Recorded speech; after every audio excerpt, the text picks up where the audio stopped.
Everyone in this room has been part of it, that extraordinary spirit of giving and caring that so many Up With People alumni share. Last October, this spirit of service traveled halfway around the world, from Phoenix, Arizona to the Masai Mara in Africa's southern Kenya. It traveled in the hearts and hands of alumni Jody and Jim Hardwick and the team of dental professionals they took with them to help people in great need. Jody and Jim met in Up With People in 1981, fell in love, and have built a life together. Jody has been a dental professional for over 35 years. At the Up With People Gala in 2018, they bid on the trip to Base Camp Explorer in Kenya's Masai Mara. Here, a traveler will find the largest collection on Earth of the world's great mammals.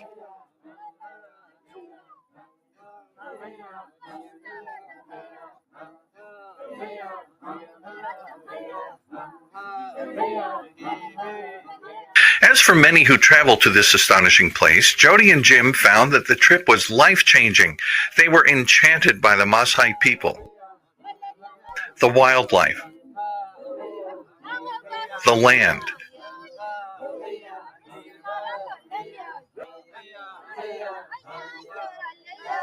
and the tales of life on the Mara. During a visit to the medical clinic, they asked about dentistry needs of the local people.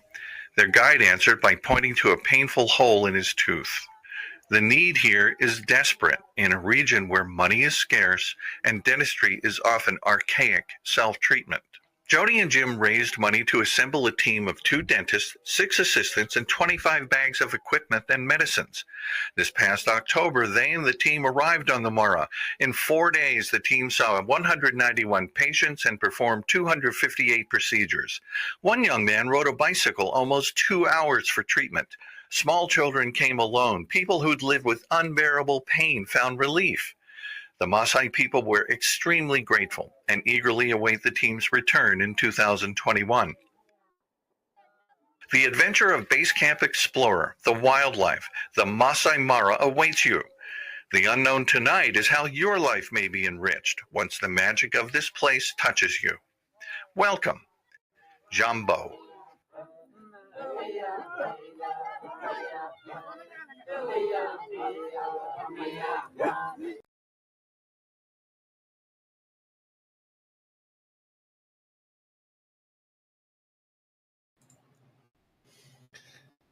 Welcome to Together We Serve. Sorry, I'm really taken back by that video. Talk about the title of the show, Together We Serve, and the title of this episode, Embrace Your Servant's Heart to Elevate Your Business. How about elevating your heart? How about elevating people that are so poor that a young boy rides his bike by himself for 2 hours just to work on his teeth because it means so much to them? How we take so much for granted and so much is given to us in America. Would you ride 2 hours on your bike to get your teeth fixed? There's people in the United States that don't even get their teeth fixed in years, let alone riding their bike for 2 hours. This is the power of a servant's heart and serving together and making an impact. And in this case, my guest, Jim Hardwick, is making an impact in the world. Now, we all can't do that, but yes, you can, because you can be part of this. Let me bring my wonderful guest on. I'm bringing him on. A little technical difficulty. There he is there. Jim, welcome to the TV show. Hi, Steve. Thank you. I was taken by that video, too, because I hadn't seen it for a couple of years. And we've been back 3 other times since then. So be anxious to share that with you. Thank you. And I'm really speechless. You know me. I talk a lot and I love talking. Why does, I'm going to be very blunt with you, a bald white guy decide to go to Africa and work with people that need help? And why teeth and why dental? Because what's interesting with the video, and I'll let you talk about this, is everybody was smiling on the video. Very interesting. Yes, it's quite a story. the bald white guy, which I refer to myself, I'm an emoji with glasses. And this journey is such that about our first trip over there, the first dental trip was 2020. And that's when we took our first team. And we got there because we'd gone on safari. And when I asked that question, I had been looking prior to that for about 8 years. How do I create a life of significance? How do I make a difference in this world? And the book that changed my life was Halftime by Bob Buford. And if you haven't read it, I highly encourage you to read it. And it's what you really do in the second half of your life to make a difference. So I had been on this search, and you know, my wife and I, her name's Jody, we'd always served and given, and we know what that's about. But I feel truly we've taken it to a different level. So we're the people that never wanted to go to Africa. It just wasn't important. We just didn't understand it. We like to travel the world, but it just wasn't on our bucket list. And then we went in 2018 because of the special relationship we had with the person that was taking a group. That's where I went to that clinic. And I've been in healthcare for 36 years. So I understand healthcare. I've been in hundreds and hundreds of hospitals across the country with distribution in medical devices. So when I walked into that clinic, and the picture they showed actually was not the clinic that I walked into at the time. That's a clinic that we actually did our services in the first year. But this clinic was a cinder block building with 2 rooms, a physician assistant, and nothing else. They had some tables, a couple chairs, some Maasai women and their children, and that's it. And it's amazing what these physician assistants can do. And when I walked out of that clinic, I said to Derek, which is the Maasai guide, I said, do they ever bring in a dental team? He said no, and that's when he pointed his cavity. And Steve, at that point, God spoke to me. The Maasai chief spoke to me from years and years back saying, you're bringing a dental team. I've also started living my life around this time to become intentional.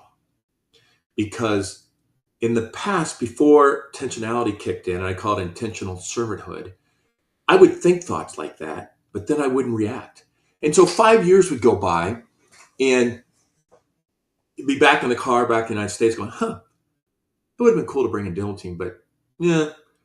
But no, I said, we're bringing a dental team. So I went back to the tent with my wife. She was actually standing next to me when I asked Derek, and she knows at this point how I'm thinking. And so she was ready for it.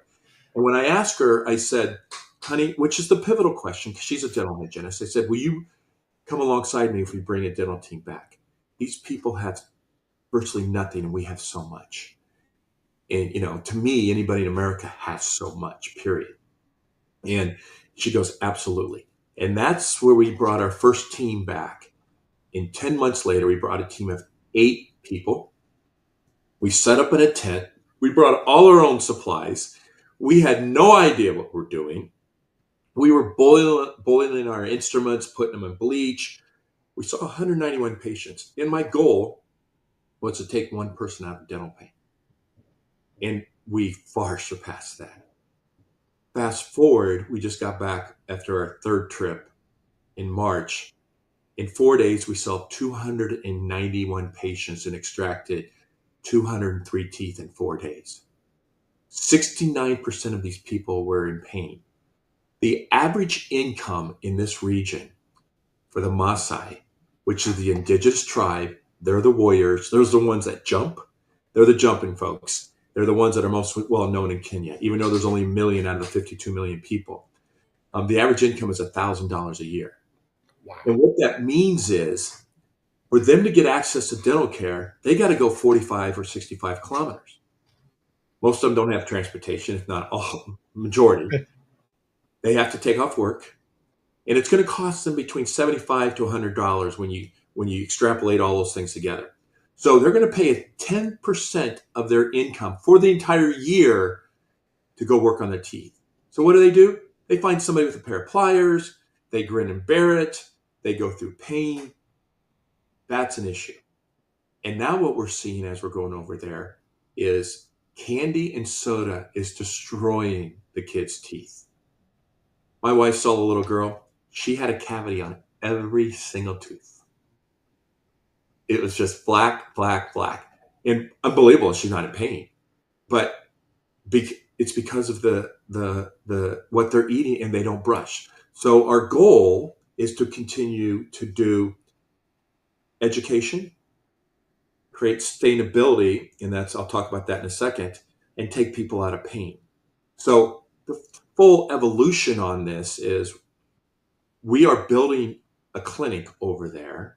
We have an acre of land that was donated by one of the Maasai families, and we're going to build a clinic to create that sustainability so they have access in this community, which is going to take thousands of people will have access. So that's how this old white guy ended up happening to do this. And it's my wife and I. This coming year, we're taking 2 teams because we're continuing to take teams. We're going to go to the Masai Mara area where we normally go, which is connected to the Serengeti. We're going to go there, and then we're going to go up to Samburu, which is the poor of the poor. So it is a life-changing experience. I will end up living there for 3 or 4 months a year eventually. But it's the last place on earth I ever thought we would have relationships. These people, some of these people we consider family. They are so bonded, and we're so bonded with them. And here's the thing that really gets me. And if you haven't been to Africa, it is an amazing, amazing place. And the African people, and Africa is so diverse, right? You got Egypt, you got Morocco, but as you come down into Central and Southern Africa, people call Africa the heartbeat of life. Okay. We as Americans, we complain about everything. Wrong salad dressing. What are you doing cutting me off? Go with the light's red, the light's green, blah, blah, blah. Those people have nothing. And they don't have depression, anxiety, divorce. They don't have what we live with on a daily basis in our culture. And it's staggering, and it's infectious, and you want to be a part of that, because when they don't have much, do they struggle? Absolutely. Well, every human struggles. But the way they live their quality of their life, it's so refreshing. And it's just empowering to be a part of that, and to see that and to feel that.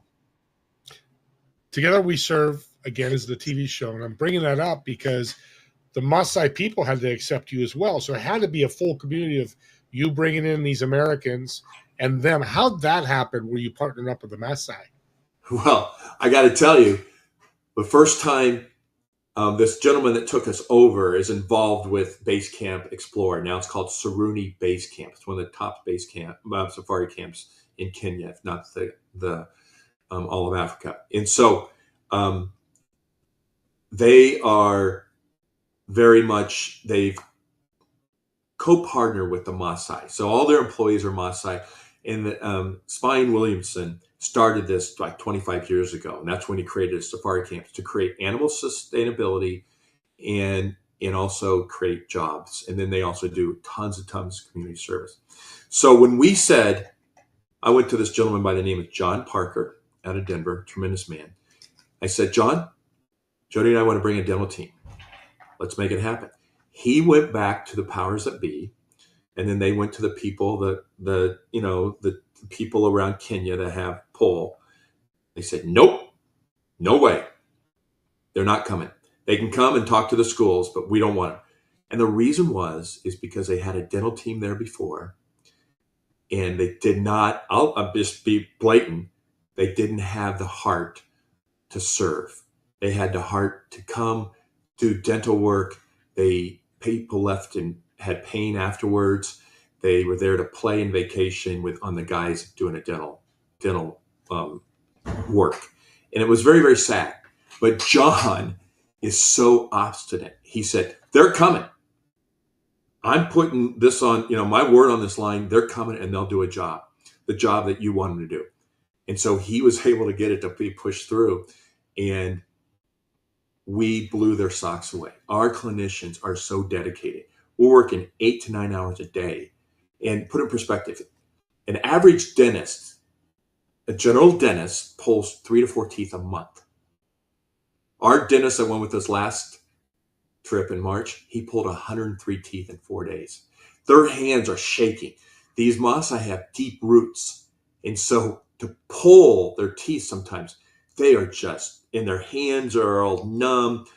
And because we've proven ourselves, and we've been back now 3 times, and what they love is we weren't a one and done. We have embraced, and we are part of this community today. And we have a very, very solidified relationship with this base camp.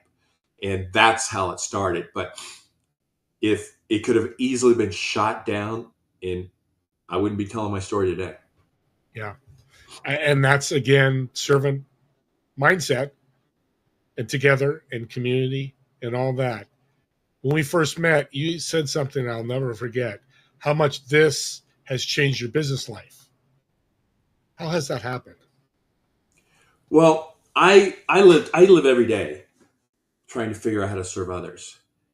And I was a VP of sales for 25 plus years, in sales for 36 years, in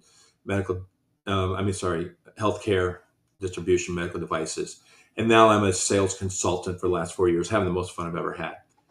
And when you serve your clients, and that's the number one priority, not about how much money I can make, how many clients I can have, but how can I serve them the best way possible to make them successful? When you have that attitude, it's amazing what happens. Everything comes, it's just, the rewards are tenfold. And it's so empowering. For instance, in my practice, my consulting practice, I don't worry about where my next client's going to come from. They just come. And I think it's because of that mentality of serving versus taking. Taking mentality, how much money can I make? All those things aren't that important. And let me share this with you, Steve. There's a difference between, and I'm all about, and I wrote a program we'll talk about in a minute about embracing your servant's heart to elevate your business. My company's called Magnificent Significance. We're going to talk about that in a minute.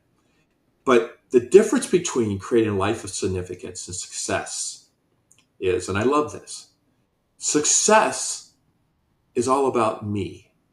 What can I acquire? How much money can I make? Me. And we are a me society. Significance is all about others. What knowledge, wisdom, money, experiences can I share with others? It's the significance that helps you sleep at night. It's the significant that warms your heart. It's the making a life of significance that builds that legacy that we all strive for. And people don't understand you can make a life of significance. You don't have to go to Africa to do that. Yeah. You just have to be intentional about being open to serve others. Yeah. And that's what a lot of people don't see is, Jim, I can't go to Africa. It's cool what you do, but man, that's not what we're going to do. Well, that's fine. But does your neighbor need help? Do you know somebody that needs your ear? They need to be heard. They don't even feel like they're seen. Funny story. My wife was in the mall or shopping, and she sees this young gal sitting on a bench.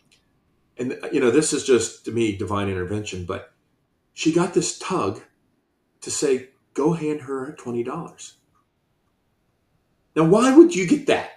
But she listened intentionally. I can't stress that enough. And she went over and handed the gal $20. And the gal just looked up at her and said, thank you so much. And Jody said, you're welcome, and walked away. Jody wasn't there to hear her life story. But something, and I'm a Christian man, God, the earth propelled her to do that. Now, why I always talk about being intentional, it's real easy to have that thought and just keep walking. Well, maybe she's not nice. Maybe she doesn't need it. Maybe she's rich. Who knows? But who are we when we're called to do something to stop and not do that? Yeah. It's I talk about this a lot. We've talked about this. The significance of your servanthood can be as little as that. I mean, I talked to somebody yesterday, and it just falls in line with what you said. They were saying, yeah, I was talking to this person, and I said something about them and they smiled. They go, I've had a terrible day today. Your mentioning my clothing just made my day. A simple comment about how that clothing fits you, whatever that comment was, may have changed that whole day for somebody. We can't overthink it. We just have to be intentional. Just do it. Don't expect any outcome, but you serve them. Yeah, exactly. And can I tell a quick story? Please. So after the dental team leaves, Jody and I stay around for a little bit because we have meetings to take care of. It is a nonprofit and it is a business. So we were there, and there's a group of women, they call them the mamas, and they do beading work. And if you can see this bracelet, and it's made out of leather, but this is the type of work they do. Then they're able to sell it, which is fantastic, because the women are the ones that take care of the home. They build the homes, they run the homes, and so it gives them income so they can help enhance their homes. Otherwise, they don't have really income. So they do beading work. So we went up there and we were looking at some of the wares they sell, some of the beads. And there's a leathersmith there. His name is Oscar. He's about 27 years old, and he's in a wheelchair. He's been in a wheelchair for many years. And we went and we asked Oscar a question because we were looking for something specific. And he goes, I don't think we have it up here, but I think we might have it down at our shop, which is next to where the dining room is. And so Oscar said, follow me in his wheelchair. And he takes off. Now, mind you, Oscar has to take this wheelchair a mile. I don't know how distant, but I'm sure it's about a mile or 2 miles to get there on roads that are worse than Mars because there's no infrastructure out in the bush. And these roads, if it rains, it's just mind-blowing how, even on a car, it's hard. A Range Rover, it's hard to get through. So he's doing his wheelchair every day to this area. So he comes out of where he was sitting at the table, and he shoots off, and we're starting to follow him about 50 yards down the path. And I look at his wheelchair. This thing's falling apart. It's like put together by duct tape. And I looked at Jody and I said, we've got to get Oscar a wheelchair. We got to make this happen. And so we went down to the shop and, we said goodbye. And then we went over to Nairobi and talked to the CEO or partnership with the safari camp. And we said, we'd like to have your help if you could, please. We want to get Oscar a new wheelchair. Could you please go out and do some research and then let us know what the costs will be? Now, I don't know what a wheelchair costs. I'm not been in a wheelchair. And people say, well, get an electric wheelchair. Well, if they don't have electric wheelchair, or how are you going to service it? And so you would just need a basic wheelchair. So they call me a couple days later, or a couple weeks later, and they say, hey, we found the wheelchair. Do you want us to present it to Oscar, or do you want us to ask Oscar first? I said, this is Oscar's legs. I want you to ask him first, because if it's not the right wheelchair, we got to find something else. They showed him the wheelchair, and he said, this wheelchair is my dream wheelchair. So I'm thinking, my thought is $3,000, $2,500 for a wheelchair, of course, because I don't know. Steve, when I asked him what the price of the wheelchair was, $250. It was like, to change this individual's life and to give him new legs only cost $250. And this story is not about, oh, look how kind Jim and Jody are. I'm making this story to say, look, by being intentional, $250 can change somebody's life. I was filling my car up for $80 to $100 when the gas is $6 a gallon. $250 to impact this gentleman. That's what being intentional about is, looking at, seeing the needs of others. We were in Samburu, and there's a blind gentleman that he has to have, and he's a recording musician. He's got songs now, I guess, Christian music. We were up in Samburu, which is the poor northern Kenya, and he has they take a kid out of school, high school kid, and he has to take him around the village because they didn't have a walking stick. which, to me blows me away, because why can't you just get a regular stick? I don't know that why. But a walking stick, a blind walking stick from Amazon is $15. Guess what? We sent them a walking stick. $15. So I just want to share that story, because I want to encourage everybody, when you wake up tomorrow, think about, I'm going to be intentional about serving somebody. I'm really going to try. And I would give you an example the other day. You know that old lady in Costco that's about 80 years old, and she just bought a whole pack of bottled water, and she's got her cart next to, and she's got her trunk open. Man, that's a great way to serve. Run over there. Hey, let me get this for you. Throw it in her trunk, take her cart, put it back in the cart lane, make her day. Because guess what? My mom's no longer alive. But if I knew somebody did that for my mom when she was in her 80s, that warms my heart. And the intentionality in searching that out, being intentional for your search to serve people. Like you said, oh, I see a case of water. It's heavy for her. Let me go help her. It just magnifies this whole thing to another level. And we're going to talk about MagSig. I'll put the website up. We're going to take a break here real quick. But again, audience, what you're saying, you don't need to build a foundation in Africa. You could go to your soup kitchen, your homeless center, or a place that's taking care of, alcoholic, and feed them or speak to them, or go to a prison or whatever it may be. There's many ways to serve, and it's not hard. The only hard thing is taking action. And when you serve, you're an example for your children. Amen. That's a powerful thing for you to show them what it means. Yeah. And trust me, most of the kids in America, not all of them, but a lot of them have very good lives. But really, how many toys can a person have? Maybe take about half those toys that you get, because you get new toys every Christmas or birthday. Go take them to a child center. Go take them to a homeless shelter. Those children that are suffering could use a new toy that you have plenty of. Those little things like that, and have them deliver the toys with you. That's powerful stuff. Yeah. And you're right. Let's think of Africa. Anybody in America is way better off than probably the top people in Africa that are living in Maasai and other places. Just think of it that way. Yeah, and I'm sorry you're struggling to pay rent, but you got a house underneath, you got food, your children are going to school. That's a lot for a lot of other countries, including Africa. That would be like a mansion for them. It would be like living like a king, and you know that because you've lived that. And it's so powerful. So we're hitting the bottom of the hour here. We're going to take a quick break because Jim has just spit out a lot of great, wonderful things here. Let's let him get a glass of water. I'm going to walk you through his website, and you're going to see some more wonderful pictures of the Maasai. I just love the music, too, as we were playing that video at the beginning. But we're going to see more of what he's doing. We're going to come back and talk about magnificence and significance. Call it MagSig. It's easier. MagSig. There he goes. That's why I love the guy. He's helping me out already. So we'll be back 6 minutes. We'll see y'all in a few minutes.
Well, welcome back, everybody, to Together We Serve TV show.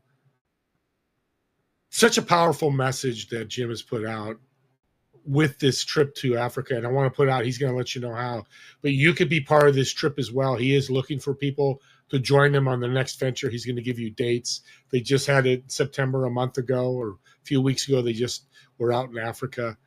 So if you want to partake in this and be that servant heart to go out there and help, there's so many things that you can do out there. And he'll talk more about that. Let's bring Jim back. Jim, welcome back. Let's pull you up. There you are. There he is. Welcome back, Jim. Thank you. I do want to clarify two things. Okay. One is Hardwick Foundation, which is our dental program. The other one is Magnificent Significance. And let me share that real quick. And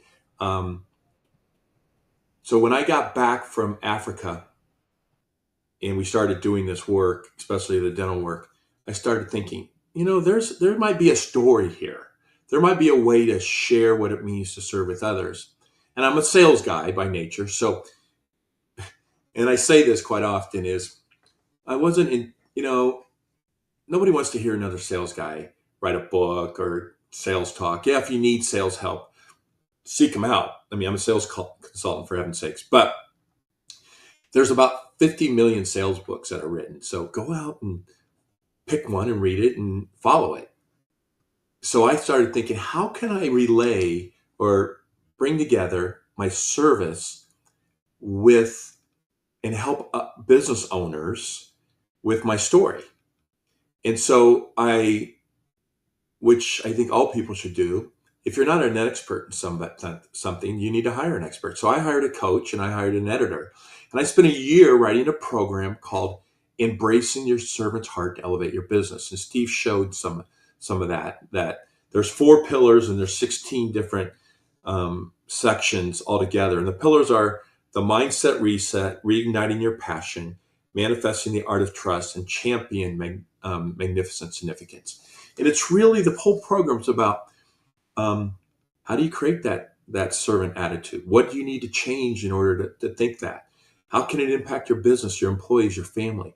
How willing are you willing to listen to feedback versus just, take it in, but not truly listen? Sometimes we get arrogant in our approach. And so what I'm going to do, and what the program is, because Kenya is very comfortable for us, and because we know the base camp so well, the safari camps, I'm taking business owners, leaders that want to work on how to create a life of significance. We're going to go on safari for 6 days. And again, this is separate from the dental. Dental goes in March. This program will be September of 25. And we'll be there for 6 days. And it's for spouses also. But 2 hours a day, I'm going to grab you and we're going to go with 8 of your peers and we're going to be discussing my program. And it's just not going to be Jim on his, preaching. It's going to be, we're going to have interaction. We're going to talk about our issues. We're going to talk about what it means to serve others. And the reason people say, well, why Kenya? Well, I want to get people out of their comfort zone. Also, Africa is a big continent. It's intimidating. And where do I go? What's safe? Let's go to the Congo. No, they're having a civil war. Ethiopia. Parts of it are safe. Other parts aren't. We understand Kenya, and we're very comfortable there. It's very safe. Nairobi's their capital. I feel safer in Nairobi than I do most cities in America. Not all major cities in America. So I want to get you out of your comfort zone. So when you're going through the program and you're sitting there, you have a chance to reflect, especially when we go on safari a couple times a day and you're sitting in front of 18 lions. It just shows you how amazing the world is.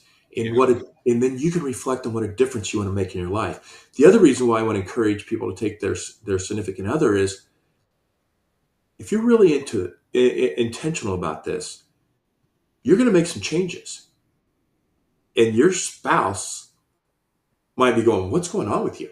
You need to walk through this together. So I want to get people out of their comfort zone. I want to get people be reflective and thinking, because I can do this same program at the Holiday Inn Express in Phoenix, Arizona. But you go home at night the water heater broke, the kids aren't doing their homework, the dog ran away, and you think you have time to reflect, and you had a turkey sandwich at lunch, right? No, you don't have a chance to reflect because you're going to have a long flight, which we do every year, back from Kenya. And once you've watched all the episodes of Friends on the back of the TV, now you can sit there and you can start reflecting, wow, how am I going to make a difference? Then lastly is I will continue us 8. If you've ever been to summer camp as kids, which most of us have, you know how you get so tight with those friends and you think, oh, I wish this would never end. Hey, we're going to have breakfast, lunch, and dinner. We're going on safari. We might see a kill, which is the most horrific, wonderful, beautiful, terrible thing to ever see in your life, but it's the cycle of life. When you go through those things together, we are going to be tight. And so we're going to continue once we get back, because the goal is for you not only to change your behavior or enhance your behavior, also to impart that onto your employees. And then your customers are going to feel it. That's when that ball starts rolling. And Steven made a comment earlier. He's done some change. I mean, here's a guy with great servant's heart, but he has also been doing some changing, and he's seeing his world of business is just going in the right direction. And the momentum is picking up. Why? It's because of his attitude and the way he serves. But by serving, I think you have to build trust. You have to create vulnerability, and people need to know where your heart is. And once they see that, they want to spend time with you. They want to buy from you if you have a business. They want to be a part. And when you truly have that service mindset, here's the other thing about business. People will pay more because you get what you pay for. And how many times have people said, oh, I can get it less expensive someplace else. And then they come back to next day, 6 months later, a year later, lessons learned. We've all learned those lessons. Yeah. But it's really, truly understanding and trusting somebody that what they say they're going to do, they're going to do. And I hate to say it, sometimes that's rare. Yeah. That's why we differentiate ourselves. Absolutely. And that's scary to say. And here's the other thing, audience, and I talk about this a lot. What you're talking about, Jim, is think of yourself as 7, 8 years old. It's Christmas Day.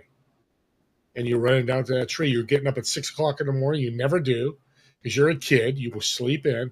But that one day a year, you get up because there's a gift waiting for you. That's how I feel every day I serve. And just looking at the pictures I was sharing at the break, everybody's happy. And you got people living there, don't know when their next meal is coming, but they're smiling with you guys. And they're happy. Here in America, we wouldn't be having that. Unfortunately, it's just true. Well, I had the opportunity to go invited into a woman's house. She's one of 4 wives, and she has 2 kids in junior high school.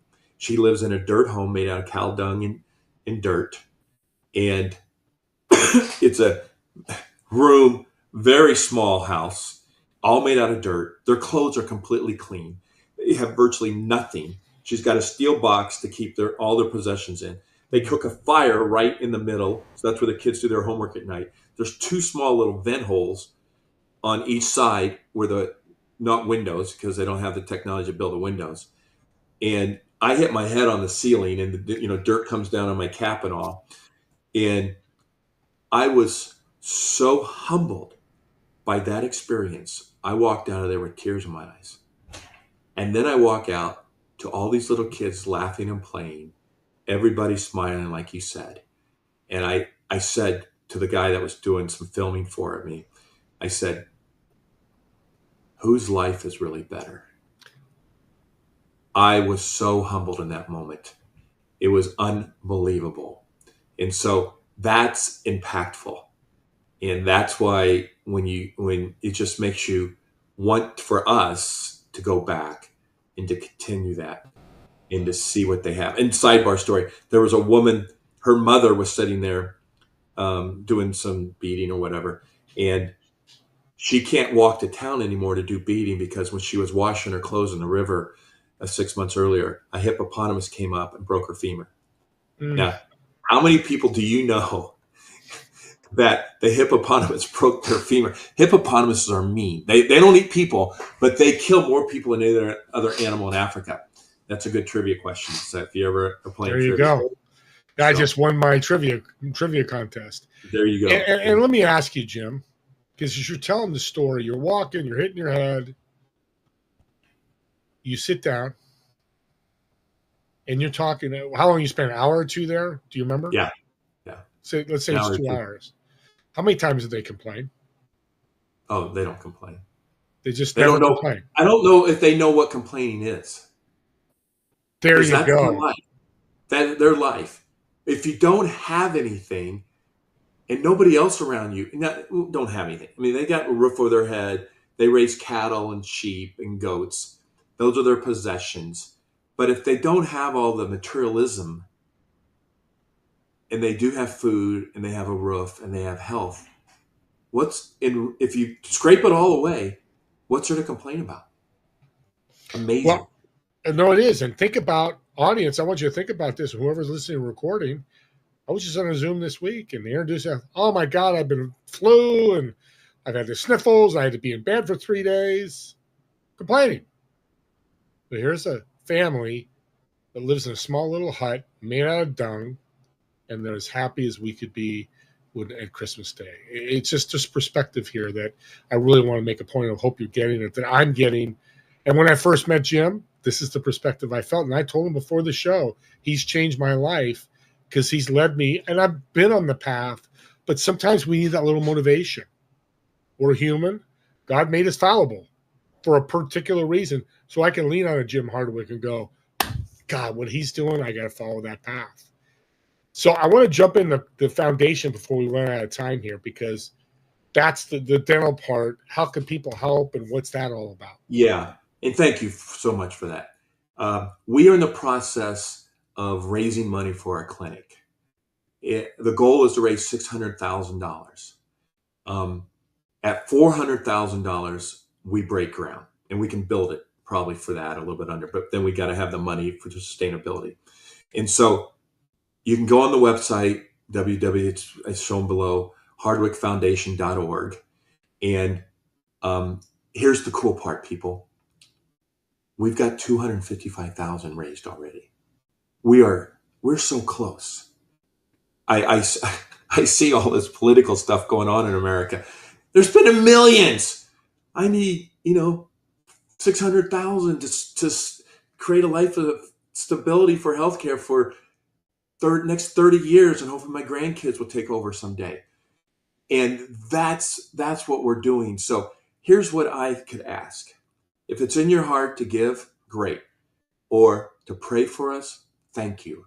Or to just share it with somebody, we'd be blessed and let somebody else know, because it's that type of spirit, and somebody to give monetarily makes a huge difference in how we can affect. So that's our foundation.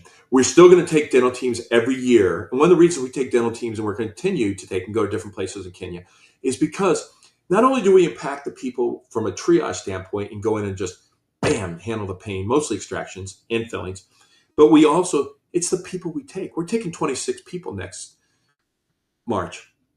Those people, it's life-changing. These are dentists, hygienists, assistants, a few other, helpers. And they come back saying, this is unbelievable. This is great. So that's the foundation. We sometimes think we're overwhelmed. We're like, what are we doing? But we've created a nonprofit, and it has been just a blessing. In the days that we kind of look at each other, my wife and I go, we feel like we're out of our league. Something happens, and all of a sudden, bam, we know we're in the right place. Okay, we're going to do something unique on a TV show.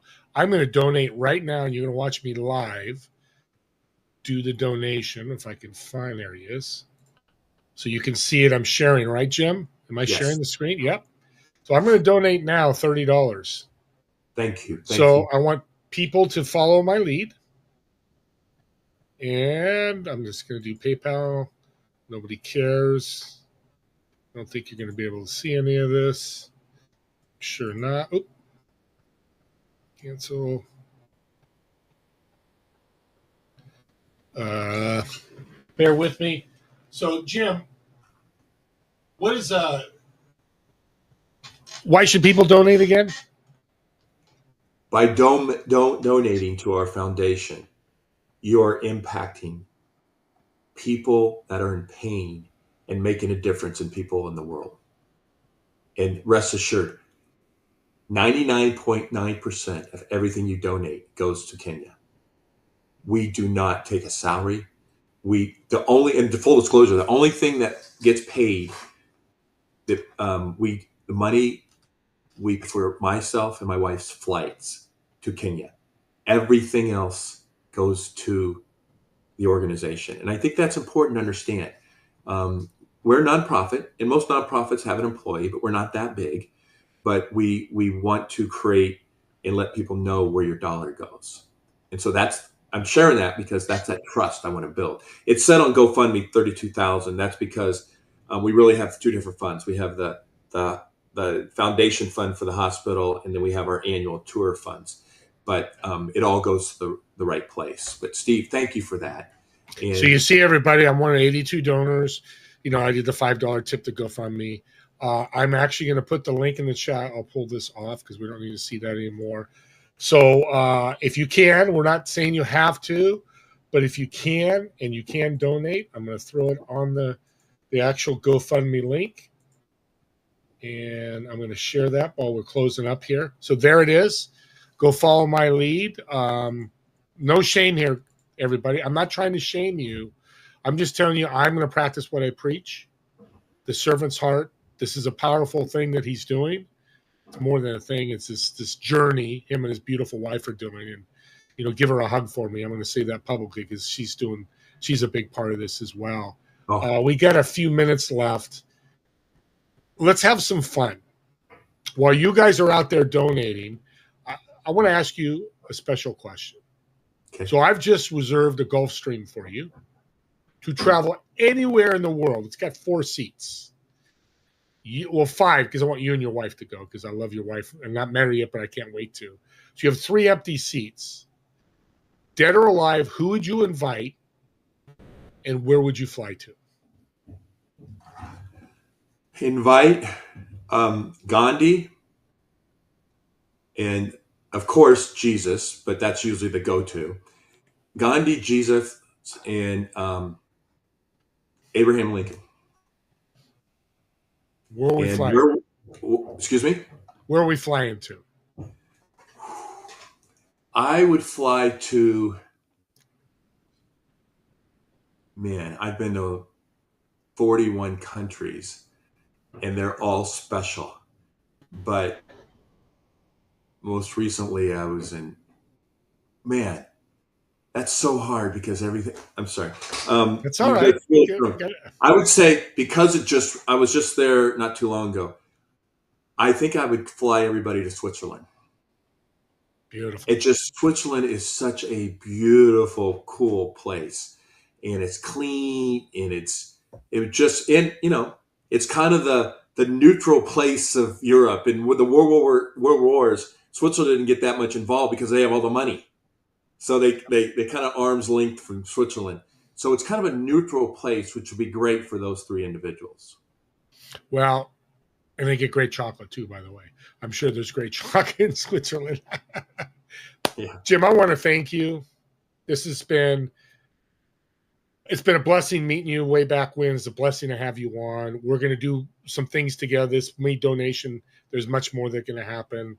We'll talk more about that. Audience, again, there's the link to donate. I'm going to push for it because this is it's not a cause for Jim. It's not a cause for me. It's not a cause for Jim's wife, Jody, right? Is that your wife's name, Jody? Jody. Yes. It's a cause for the Maasai. And you know what? Also, somebody looks this and then goes to another country in Africa and starts doing something there. And somebody goes to another country and maybe Thailand and helps there. And somebody has a country in Singapore and helps there. This is the whole idea: is we band together, build this network of giving and philanthropic opportunities to make and change the world. We'll see you all next Friday, 2 p.m. Pacific, 5 p.m. Eastern. The Together We Serve TV show. You're going to learn more about the NFL and how agents work. See you all. Have a great day. Thanks.